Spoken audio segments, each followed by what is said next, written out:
I didn't come to Alaska looking for peace. I came because it was the last place that would take me. After my contract ended in Anchorage, and the city life had squeezed me dry, I started looking for work that didn't involve people, deadlines, or even conversation. I told myself I needed quiet, somewhere I could think again. When I saw the listing caretaker needed, remote cabin, winter season, all expenses covered, it felt like an invitation from something ancient. The owner's email was short, no pleasantries. Keep the place in order. Don't let the generator freeze. Follow the local guidelines. I didn't know what local guidelines meant, but the pay was good. I signed before asking. The flight to Fairbanks was the last time I saw another face in person. From there, it was hours of driving, then snowshoeing through a narrow path carved by snowmobiles. The cold here doesn't feel like air, it feels like weight. It presses into your lungs until breathing becomes an effort. The cabin appeared out of the pines, like something remembering it was supposed to exist. Logs sunken into the ground. The roof bowed under frost. When I opened the door, the hinges screamed like they hadn't moved in years. Inside was everything the AD promised. A cot, a stove, shelves stocked with canned food, a radio that looked older than I was, and a binder labeled caretaker instructions. But before I could open it, I just stood there, listening. There was no wind, no dripping ice, no birds. Only a faint sound, the kind you hear when someone sleeps in the same room, slow and rhythmic, like breath being pulled in and let out. At first, I thought it was me. Then, I realized it came from outside. The forest here isn't like any forest I've known. It doesn't creak or groan. It hums faintly, under everything, like a sound just below human hearing. You don't notice it until you stop moving. And once you do, it's all you can hear. I tried chalking it up to nerves, to the exhaustion of travel, but the feeling persisted. When I looked out the window, the tree line seemed off. The branches weren't swaying, yet the snow around them shifted subtly, almost like the ground beneath them rose and fell. Breathing, I shook it off, unpacked, and got the stove going. The smell of burning wood helped tether me to something human. Still, every time I glanced through the frosted glass, I could swear the forest was a few feet closer. By nightfall, the silence became unbearable. I switched on the radio, just static. When I tuned it to the emergency frequency, a man's voice cut through, not clear, but sharp enough to catch 3 words before it vanished again. "Stay inside, night." The line went dead. Before I slept, I opened the binder on the table. The first page held a rough map of the property and a list of contact numbers that didn't seem to connect anywhere. But what caught my attention were the handwritten notes at the back, a list of rules. Scribbled in messy ink, they looked recent. The last entry was dated just a week ago. I only glanced at the first line before exhaustion pulled me towards sleep. "If you hear breathing after dark, don't step outside." I laughed quietly, convincing myself it was a prank from the last caretaker, a local joke to scare whoever came next. But as I lay in bed, listening to the low pulse of wind, or what I thought was wind, that strange rhythm returned. Inhale, exhale, steady, patient. I told myself it was nothing. I told myself the forest couldn't breathe, but it could listen. The next morning, the world looked clean and innocent again. A pale sheet of fog drifted across the treetops, and sunlight spilled through the frost like gold dust. For a while, it was easy to forget the strange breathing I thought I'd heard. Easy to believe isolation might heal me after all. I spent the first hours checking the generator, chopping wood, and reading the instruction binder again, this time in daylight. The first few pages were practical: fuel management, emergency radio codes, local wildlife notes. But halfway through, the tone changed. Someone had stapled a handwritten insert, in the same messy scrawl as the rule I'd seen the night before. The paper was stained, wrinkled, and torn at the edges. Across the top, in black marker, were the words, Caretaker's rules, read before nightfall. There were 7 of them, each one stranger than the last. Rule 1. If you hear breathing after dark, do not step outside. Rule 2. Keep the front door locked between 9 p.m. and 3 a.m., even if someone knocks. Rule 3. At dawn, count the windows. If there are more than 4, leave immediately. Rule 4. Do not burn wood from the southern tree line. It looks darker for a reason. Rule 5. Never acknowledge voices calling your name from the forest. They are not for you. Rule 6. Before sleeping, check under the bed. If it's warm, do not look. Just leave the cabin until sunrise. Rule 7. Every Friday, place an offering bread, salt, and water on the stump behind the cabin. Do not skip it. I stared at the list for a long time, trying to decide if it was a joke or a ritual. Maybe both, but something about the handwriting unsettled me, rushed, desperate, like someone scrawling warnings before running out of time. I flipped through the rest of the binder, hoping for a signature or explanation, but all I found was a small Polaroid tucked between 2 pages. It showed the cabin in summer, green moss creeping up the logs. In the corner of the photo, just barely visible in the shadow of the trees, stood a man or something that resembled one. The figure was blurry, tall, its outline distorted like the air around it was bending. There was no name, no caption, only a faint smudge of handwriting across the bottom. June 14th, too close now. Later that afternoon, I received a radio transmission from the owner, a man named Dr. Keene. His voice crackled through static, deep and slow, like he was speaking from underwater. Glad you made it, Mr. Hale. Settling in, all right? Yeah, I said. Cabin's fine. Just found a list of rules. You wrote them. A pause. Then, no. Those were left by the previous caretaker. He didn't finish the season. The line hissed, then came back. You'll be fine if you follow them. The forest has rhythms. Don't fight them. I wanted to ask what happened to the last caretaker, but before I could, the radio clicked off. That night, the forest grew alive in a way I couldn't explain. The temperature dropped fast, and frost crawled up the inside of the windows like veins. Somewhere beyond the cabin, a sound rose soft at first, then deeper, fuller, like lungs filling the air around me. Breathing again. I checked my watch. 8:57 p.m. 3 minutes until the first rule took effect. I locked the front door, double-checked the latch, and sat on the cot listening. The breathing came in waves, inhale, exhale, steady, patient. Then, faintly, the sound of footsteps on snow. Crunch, pause, crunch. They stopped right outside the door. I didn't move. My pulse was loud enough to drown out everything else. A second later came a knock, slow, deliberate, 3 times. I wanted to speak, to ask who it was, but I remembered rule 2. Don't open the door. Don't respond. Another knock, this time softer. Then a voice, muffled by the wood. You dropped something. It sounded almost familiar, like my own voice, slightly off, to calm. The handle twitched.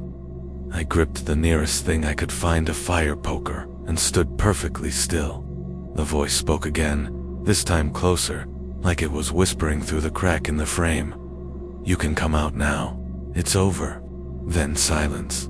I waited until 3 a.m. before unlocking the door. The snow outside was untouched. No footprints. No wind.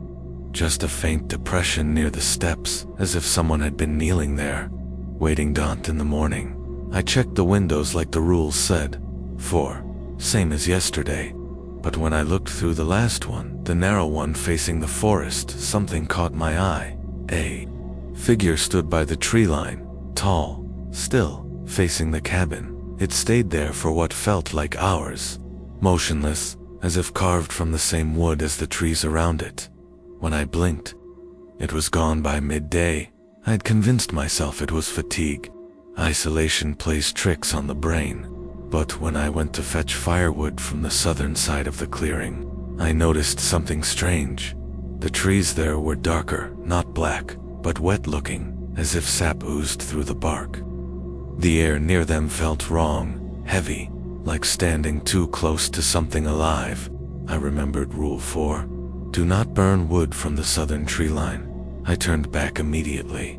That evening, I performed the Friday offering, even though it wasn't Friday. Bread, salt, water. I didn't know why it mattered, but the moment I set the items on the stump, the wind shifted. The forest fell silent again, like something had been satisfied. When I returned to the cabin, I noticed something new. The binder was open on the table, a page I hadn't seen before exposed to the air. In the same frantic handwriting, a single sentence had been added beneath the rules. If you see them watching, it's already too late to leave.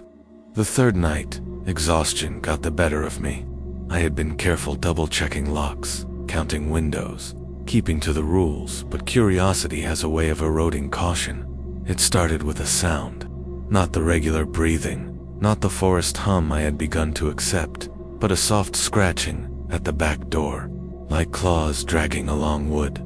I froze. Every nerve in my body screamed, "Don't open it." But something inside me, a mix of disbelief and stubbornness, compelled me to move closer. The rule was clear. Do not step outside if you hear breathing. But I didn't step outside, at least, not fully. I cracked the door just enough to peek. Nothing, just the snow, glinting under moonlight. Just the dark forest, silent. I exhaled, a laugh escaping me. "It's just the wind," I whispered. Then the sound changed. The snow near the door shifted. Something heavy, deliberate, moving through it. I froze, hand still on the doorframe. A whisper came from the forest, barely audible. "You shouldn't be here." It was close now, too close. A voice like ice on glass, and yet it sounded human. My stomach sank, but I wanted to see. I wanted to confirm that nothing could touch me. I stepped out. The cold hit like a wall, sharper than anything I had felt before. Snow crunched underfoot, betraying my position. I scanned the edge of the tree line, and for a moment, I saw it, a figure, taller than any human, its limbs unnaturally long, standing just beyond the frost. It wasn't moving, but I could feel it observing me, its presence heavier than the air itself. I panicked and stepped back into the cabin, slamming the door shut. My heart hammered against my ribs. The breathing continued, soft and measured, but now I could hear it from inside, not just from the forest, from the walls, the floor, the ceiling. I dropped to the cot, trying to tell myself it was a hallucination. The cabin was too isolated, the mind too fragile in snow and silence. But then I noticed something, a wet smear on the floor, near the door where I had stepped outside. It was black, viscous, and cold. I touched it with a finger. It smelled faintly of iron, like blood, but not mine. Panic turned to guilt. I had broken the first rule, even if I hadn't gone far, and now I had left a mark. Something new. Something had watched me. I stayed awake the rest of the night, listening to the slow, steady breathing that seemed to pulse through the cabin itself. At one point, I thought I heard footsteps, not outside, not in the snow, but inside. Slow, careful, pacing along the walls. I forced myself to check under the bed. Nothing. Cold wood. Empty space. And yet, I couldn't shake the feeling that something had crouched there moments before I looked. Dawn arrived with pale light, cutting through the frost, offering little comfort. I surveyed the cabin. The smear near the door had vanished. No footprints in the snow. The forest outside appeared still, as if nothing had been there at all. But the fear didn't leave. I felt watched, even in the brightness. Even with the rules written clearly before me, I had learned something essential. They weren't arbitrary. They weren't superstition. They were survival. By midday, I forced myself outside again. This time keeping to the central clearing. I inspected the snow where I had stepped out the night before. Faint indentations remained too deep to be human. They trailed from the door toward the southern tree line and vanished. I remembered Rule 4. Do not burn wood from the southern tree line. Something in that area was active, waiting, responding. I returned to the cabin, locking every door and window again. I couldn't focus. Every sound made me flinch. The wind moaned differently now. The trees seemed to lean slightly toward the cabin, just enough that shadows stretched across the frost in unnatural angles. And then I heard it again, a soft, slow, deliberate exhale, coming from the forest, from the walls, from everywhere at once. I realized I had not just broken a rule, I had been noticed, and whatever was watching had remembered me. The fourth night came faster than I expected. Time was starting to blur, days blending together in pale sunlight and endless quiet. But when darkness arrived, it felt immediate, like someone flipping a switch and cutting the world in half. I spent most of the day thinking about the voice I'd heard and the thing I'd seen near the tree line. Every rational part of me wanted to label it exhaustion, a hallucination born of cold and solitude. But the evidence, the black smear, the breathing, the footprints stayed with me like a stain I couldn't wash off. I decided to double down on the rules. If they'd kept someone alive long enough to write them, maybe they'd keep me alive too. It was around midnight when I made my next mistake. I had been reading by lamplight when I heard a sound from outside the front door. Not breathing this time, not footsteps, but knocking. 3 taps. Pause. Then 2 more, slow, measured, almost polite. I froze, remembering Rule 2. Keep the front door locked between 9 p.m. and 3 a.m., even if someone knocks. I stayed silent, holding my breath, waiting for it to stop. But then came something worse, a voice. Mr. Hale, it's Keen. Radio's been down. I came to check on you. My heart jumped. It sounded like Dr. Keen. The tone, the cadence, even the static-like rasp from our earlier radio call. But how could he have gotten here? The nearest road was 30 miles away. I'm freezing out here. Let me in. The voice came again, closer now, softer, urgent. Please, Mr. Hale. It's dangerous to keep me waiting. I hesitated. I wanted to believe it was him. The need for human presence, for explanation, almost overpowered the fear. But something was wrong, too wrong. The voice didn't echo through the door. It echoed from the walls. It wasn't outside. It was around me. The lamp flickered. The temperature dropped in seconds. Frost bloomed across the inside of the windows, crawling like veins. If you won't open the door, I'll find another way in, the voice said. The doorknob rattled, not violently, gently, as though testing the lock. My eyes darted toward the small window near the kitchen. Movement, something dark, human-shaped, pacing slowly back and forth beyond the glass. You dropped something last night, it whispered. That same phrase, the same voice from before. I stumbled backward, knocking the lamp to the floor. The light went out, and I was swallowed in darkness. I reached for the flashlight, hands trembling, and when the beam cut through the room, the shadow outside had stopped moving. It was staring directly at me. The outline was wrong, too tall, neck too long, head tilted in a way that suggested it was listening rather than watching. I didn't move for several minutes. My breath fogged the air, and for a moment, I saw my own reflection in the window overlap perfectly with the figure's shape, like we were the same outline, mirrored on opposite sides of the glass. Then the breathing began again, not outside, not in the walls. From beneath the cabin, a deep, slow inhale, stretching through the floorboards. I wanted to run, but something in the air, a pressure, held me still. It felt like standing in the middle of a heartbeat. By the time the noise stopped, the clock read 3:04 a.m. The rules had held. The door was still locked. I had survived another night, but survival didn't feel like safety anymore. It felt like postponement.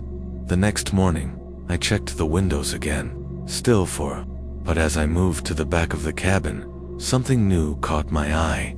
A mark carved into the wood of the doorframe. It wasn't there yesterday. A series of symbols, jagged and uneven, almost like someone had written in a language meant to be felt rather than read.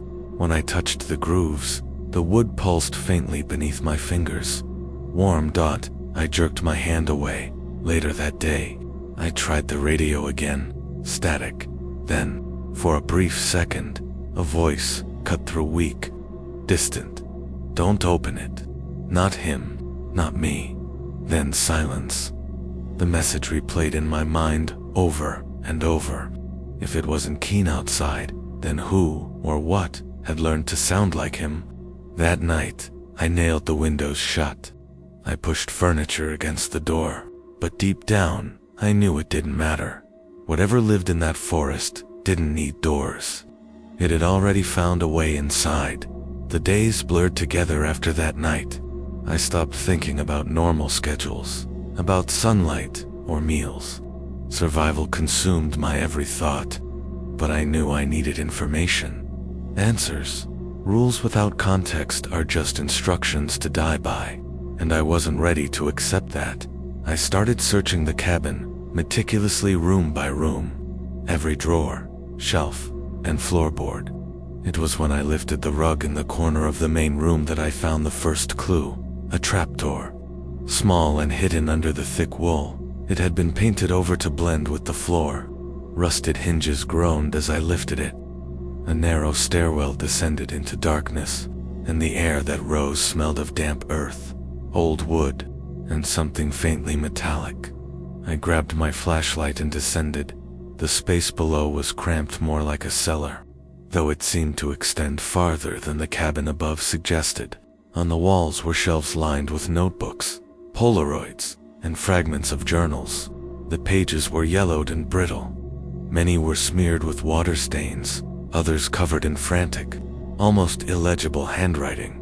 One notebook in particular caught my attention. The cover had no title, only a symbol, a circle, with jagged lines running through it, the same one I had found carved into the doorframe. I opened it carefully. Day 14, the forest listens. I hear it through the floorboards. Inhale, exhale, every breath of mine answered by something else. I cannot open the windows. I cannot sleep. I have been told the rules will save me, but I see now they are not for me, they are for it. Another entry. The last caretaker vanished. No trace. I found a photo, a dark figure at the tree line. My own reflection. They mirror us. They learn. I am not sure which of us is real anymore. I flipped through the pages. There were photographs taped haphazardly to the notebook pages. Cabins in different states of decay. Blurry human figures. Shadows that seemed to move of their own accord.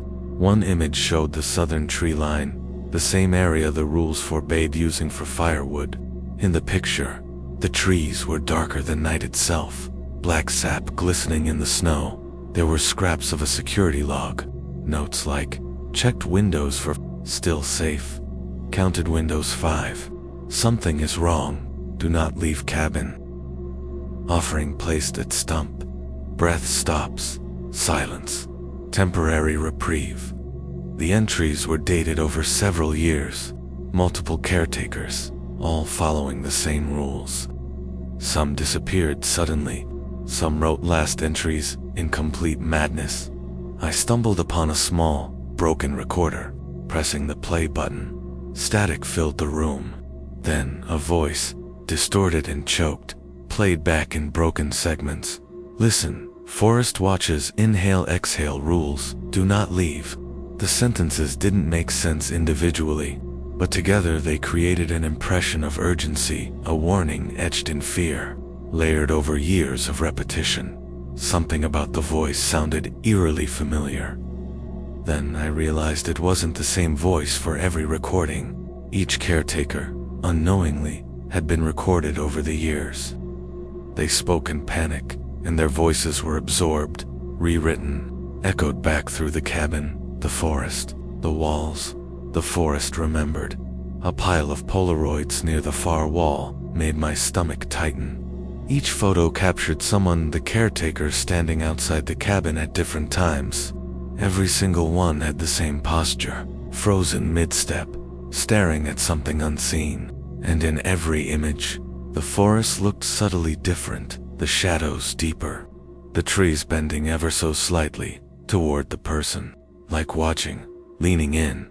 One photograph, dated 2 years prior, showed the previous caretaker, Dr. Keen's predecessor. By the looks of it, he was holding a notebook identical to mine. The caption beneath read, "Too close. It knows me." I noticed faint smudges on the notebook in the photograph. It was the same black ink that had appeared on my own binder. Someone or something had been marking these pages all along. Then I found the ledger, a thick, leather-bound book at the very bottom. Unlike the other notebooks, this one contained detailed accounts, almost like logs. Not just personal panic, caregiver records. All caretakers must follow rules precisely. Infringement leads to observation by entity. Observation leads to testing. Testing leads to removal. Forest is sentient, mimetic. It mirrors behavior. It responds to disobedience. I read that last line twice. Mimetic, sentient, responds to disobedience. It was as if the forest itself was alive, not merely trees and animals, but something that could watch, learn, and punish. A folded note fell out of the ledger. Trembling, I opened it.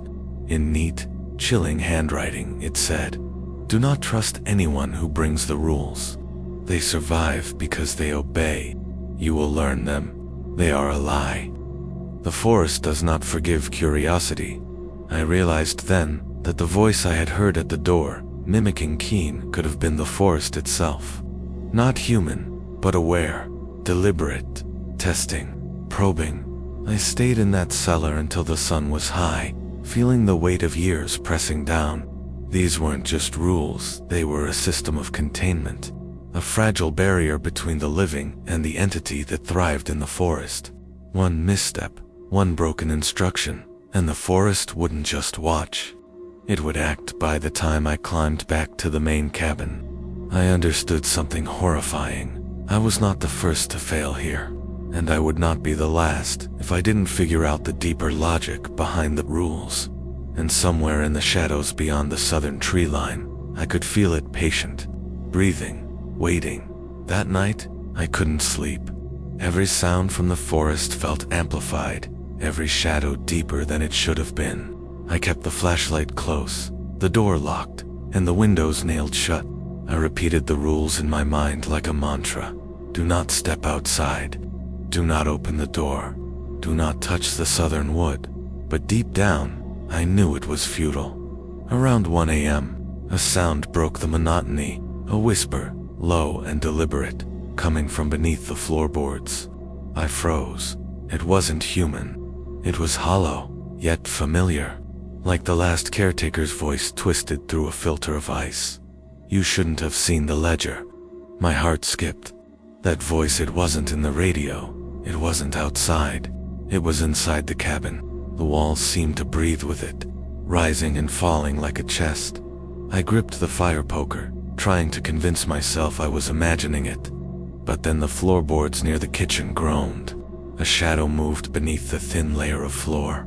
Slowly, deliberately, I ran to the cellar door. My flashlight illuminated the stairwell, and I could see nothing but darkness. But I heard breathing, slow, measured, coming closer. I wanted to descend, to confront whatever it was, but instinct screamed, "Stay out." The flashlight flickered, and then movement. A figure emerged from the shadow near the door to the bedroom, taller than any human, limbs angular and stretched beyond normal proportions. Its head tilted unnaturally, watching me with no discernible eyes. Its skin, or whatever covered it, absorbed the dim light. I froze. My mind refused to comprehend the proportions, the stillness. Then it moved. Not toward me, not aggressively, but with an intelligence that was impossible to ignore. It was testing me, like it wanted to see if I understood the rules, if I respected them. I stumbled backward, dragging a chair to block the figure. It paused, tilting its head, listening. Its breathing matched the slow, deliberate rhythm I'd heard for nights. The forest itself was moving through it. I realized then the truth. The entity wasn't hunting blindly. It observed, memorized, and mirrored behavior. The rules weren't suggestions. They were the only barrier between life and the forest's will. I tried to make myself small, to seem compliant, to make it leave, but it was clever. It mimicked gestures I hadn't made, whispered fragments of my own voice. Leave open too late. I scrambled toward the front door, but it slammed shut, as if slammed by an invisible hand. The hinges groaned, the lock rattled, and I knew I couldn't open it. Panic clawed at my throat. I ran to the window, smashing the flashlight's beam outside. The forest was alive. Branches swayed in patterns that mimicked my movements inside. Shadows stretched unnaturally, converging toward the cabin. A faint exhale of wind passed through the broken window frame. I couldn't breathe, not from panic, not from cold, but from the sensation of being trapped in something that wasn't physical. The entity had no need to touch me. It already controlled the space around me, bending perception, warping reality. I remembered the southern tree line, Rule 4. The only safe zone was the central clearing. I had to reach it, or I wouldn't survive the night. I bolted to the back door. The shadow followed, sliding across the floor like liquid darkness. My heart pounded against my ribs as I yanked the door open. Cold air surged in, biting my lungs, but it didn't stop the thing. It flowed out of the cabin behind me, melding into the forest. I ran blindly through the snow, toward the central clearing. The branches whipped my face, snow packed into my hair and clothing. I didn't stop. I could hear the entity mimicking my own footfalls, a shadow just beyond the tree line, pacing in tandem. When I reached the clearing, I dared to glance back. The forest itself seemed to lean away from me, like a tide pulling from a current, but I could feel it watching, patient, waiting. I made it back to the cabin, shaking, soaked with sweat and snow. The shadow didn't follow me inside. Not yet, but I knew it was close. Too close. I barred the doors, nailed boards across the windows. Every sound, every crack, every moan of the timber felt like breathing from within. I sat on the cot, trembling.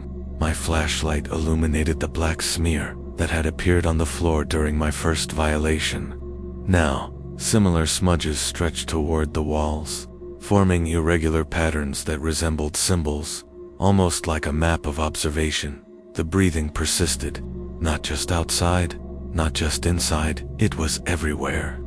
The forest had extended its reach, and I was aware of it in my bones. Hours passed like minutes. I didn't sleep. I didn't eat. I barely moved, and then I heard it. A voice, soft and deliberate, coming from the cellar. You've learned nothing. Follow the rules, or stay forever. I realized the entity's goal wasn't to kill immediately. It wanted compliance, observation, submission. Every caretaker had failed because they had ignored, tested, or questioned. And now, it had me, by the first light of dawn. The shadow had withdrawn, melding back into the trees. The cabin was intact. The snow is undisturbed. Yet I knew the danger hadn't passed. It would return, perhaps tonight, perhaps tomorrow. The forest around me breathed. I could hear it in the walls, in the floor, in the frost cracking across the windows. And somewhere, in the distance, I could swear I heard a faint whisper. Do not sleep. Do not forget. Do not leave. I understood then that the rules were not warnings. They were instructions for survival. The only thing standing between me and the forest's will, and if I broke them again, I would not be coming back. I had begun to think of Dr. Keene as my lifeline. The rules were clear, but without someone guiding me, they were only words. Each morning, I tuned the radio, hoping for a voice of reason, a hint of reassurance. Something human amidst the relentless forest that seemed to observe everything. But that morning, the radio didn't respond. Static, endless static. Panic gnawed at me. I tried again, pressing buttons, holding the microphone close to my mouth. Then, faintly, a voice emerged, familiar, but wrong. Mr. Hale followed the rules carefully. The tone was flat, mechanical, lacking the warmth I remembered. And yet, it was unmistakably Keen's voice. Something shifted in me. I realized I had never actually met him in person. Every interaction had been over the radio. Every warning, every reassurance, mediated through static and delay. Later that day, I spotted him, or someone. A figure approached the cabin along the narrow snow path. I froze. Relief washed over me. Keen had come to check on me in person, but when the figure drew near, I noticed the wrongness immediately. His movements were too precise, too deliberate. The footprints in the snow didn't match his stride. His head tilted at an unnatural angle, and his face partially covered by the hood was not the face I'd imagined. It was thinner, sharper, and the eyes seemed to reflect the forest itself. I stepped back inside, heart pounding. Could it be the forest mimicking him? I tried calling out, "Dr. Keen, is that you?" The figure stopped, cocked its head. Then it spoke, in a voice that was his, and yet impossibly wrong. "You should not trust me." None of them survived because of trust. I stumbled backward, understanding too late. The forest didn't just punish violations of rules, it used humans to reinforce them. Whoever or whatever had walked toward me was a construct, a mimic, a predator shaped by the forest to teach compliance. That afternoon, I found something I hadn't noticed before. In a hidden compartment beneath the stairs, there was a small, leather-bound journal. The cover was worn, edges frayed, and inside, meticulous handwriting chronicled every caretaker before me. One page stood out, dated 2 years prior. "Keen is not what he seems. He brings the rules, yes, but he watches, evaluates. He survived because he obeyed, because he knew when to bend and when to submit. The forest will eventually test you through him. Do not trust him. Do not open the doors. The forest can wear any face." I read it over and over. The thought hit me with a cold certainty. Keen had never been my ally. Every warning, every rule, every voice over the radio, carefully orchestrated to keep me alive. Yes, but also to ensure I was trapped in the correct mindset. Night came, and with it, the forest grew restless. Shadows stretched closer to the cabin, curling around the logs like living smoke. My mind raced. If Keen had been a mediator, a guide, or a mentor, then the person I trusted was not human, not in the way I imagined. A knock came at the door, slow, deliberate. I froze, waiting. The voice I had come to trust whispered through the wood, "Do not fear me. Follow the rules." I knew now, it wasn't him. Not really. It never had been. "You may obey, but you cannot escape," it added. The line between guidance and manipulation dissolved. Every rule I had followed, every action I had taken, it had been anticipated. Every step had been orchestrated to bring me closer to the edge, to make me fully aware of my fragility against the forest. I went to the radio one last time. I called out, demanding an explanation, a human voice to ground me. Static answered. Then a single sentence, distorted and hollow. Keen was the first to obey, the last to leave. I am the messenger, not the man. I realized the forest had learned not just from the trees, but from the humans it had trapped. The rules, the warnings, the mimicry, all part of a system, and the human who gave me instructions had been complicit, knowingly or not, in a chain of manipulation that stretched back years. It wasn't just supernatural anymore. It was human betrayal, intertwined with something far older, far smarter than anyone alive. By the end of the night, I had nothing left but the binder, The ledger and the rules etched into my mind.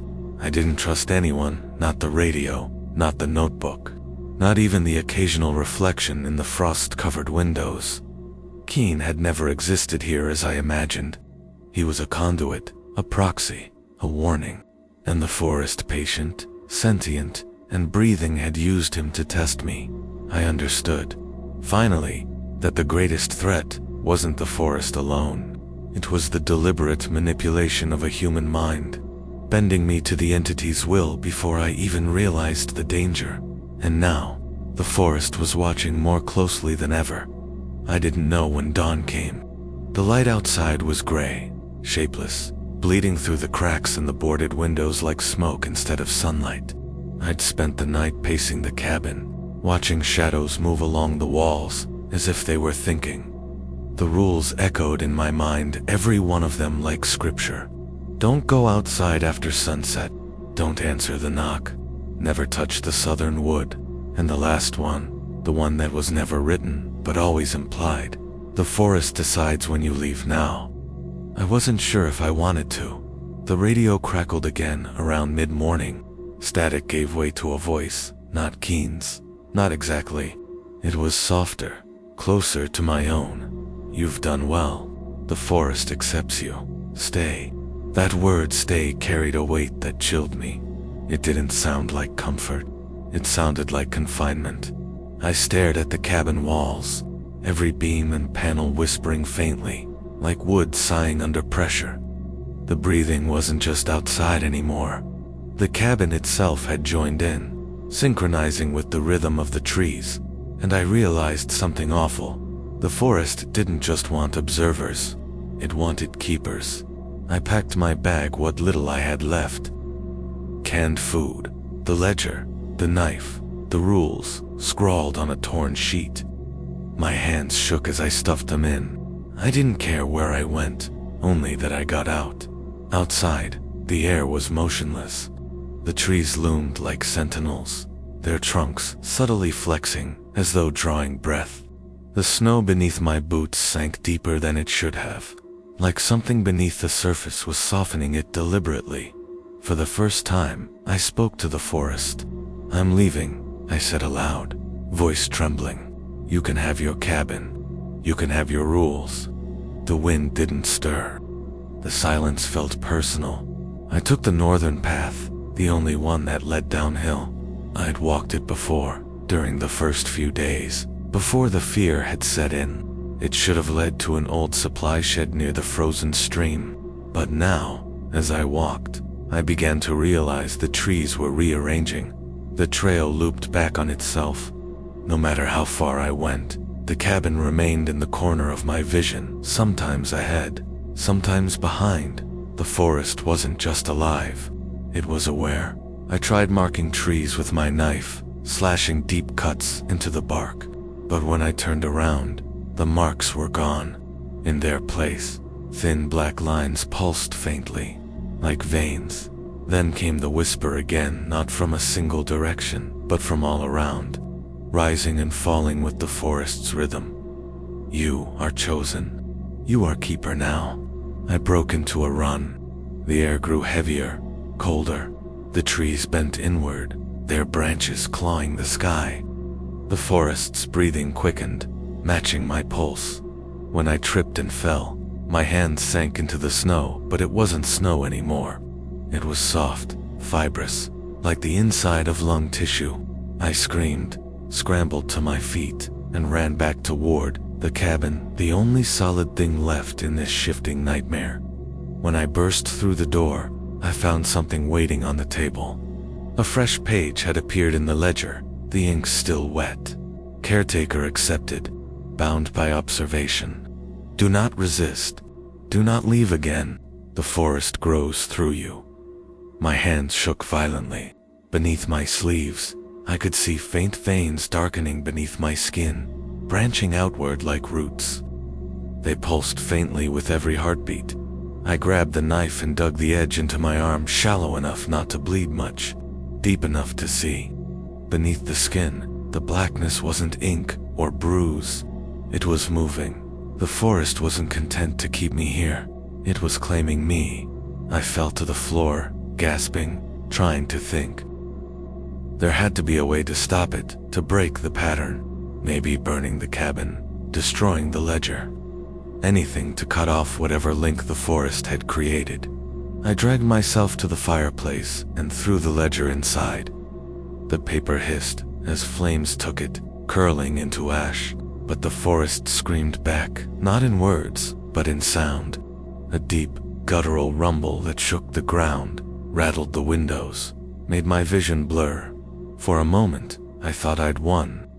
The breathing slowed, fading to a whisper. The air grew still. Then I saw the ash dot. It wasn't falling to the ground. It was rising, swirling in a spiral toward the rafters. Forming a faint outline of a face I recognized Keen's. "You shouldn't have done that," it whispered. "Now it won't let you die." The air went still again. My breath fogged in front of me. I looked out the window. The forest stood motionless, silent like it was holding its breath. For a brief, impossible moment, I believed I'd escaped its hold. The marks on my skin faded slightly. My heart slowed. I sat by the fire, exhausted, waiting for dawn. But as I drifted toward sleep, I heard it again, faint, rhythmic, deep. The forest was breathing.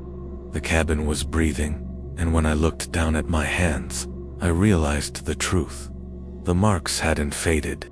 They'd spread. I woke to silence, not the kind that soothes, but the kind that suffocates. The cabin was empty, still, the fire long dead. I touched my arm. The veins beneath my skin pulsed faintly, black and alive. The forest had not abandoned me. It had only changed its method of observation. Outside, the snow lay undisturbed. The trees swayed slightly, imperceptibly, like a collective breath. The clearing beyond the cabin seemed ordinary, too ordinary. My instincts screamed otherwise. I tried the radio, static, then a faint voice. Fractured, almost drowned. Caretaker accepted, observed, never leave. The words twisted in my mind. I had survived by obeying the rules, but survival was no longer the point. The forest did not allow freedom. It did not reward rebellion. It claimed and controlled. I could see that now, with my own body as evidence. I stepped outside, thinking maybe the open air would help. The snow underfoot shifted unnaturally, soft as if inhaling my weight. Every step I took echoed back in the trees, mirrored by shadows stretching longer, darker, watching me. I tried to run, to escape, but the landscape bent subtly, guiding me back to the cabin. It wasn't disorienting. It was deliberate, patient, calculated. And then I saw it, the stump behind the cabin, the offering I had placed weeks ago. Bread and salt turned to frost. Around it, small black tendrils pulsed through the snow. They reached toward me slowly, almost lazily, like aware roots, testing my hesitation. I froze. My mind flashed back to every rule, every warning, every violation. The forest had waited, learned, and adapted. My survival had never been my own. Inside the cabin, I returned to the ledger.